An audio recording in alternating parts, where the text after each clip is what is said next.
So, Yeah. in your point Yeah. of view, you have been an educator and you have been involved with the Right. language learning for a long time. You have done Bachelor of Education, Masters of Education, and you have had experience of teaching in many, many countries, Hmm. especially the third world countries. You have taught in Japan as well, as I know. So, I think with all those experiences, you could better suggest like what's the best way of learning English communication.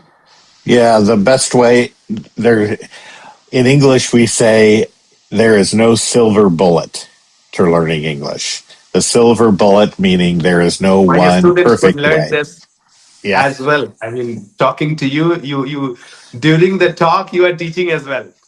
Silver bullet, yes. There is no silver bullet to learning English, but and to learn grammar is important there, but it's also important to just speak. When you are a child, you speak and you don't speak accurately, and but that's the way you learn. The problem is when you're a child, it's cute when you speak poorly. People laugh and feel it's. When you are an adult, you feel some embarrassment when you don't speak properly, but you still have to do it. I mean, as someone who learned Urdu in from Dr. Anwar, uh, I had to become a child and speak poorly. People would laugh at some of the things I said,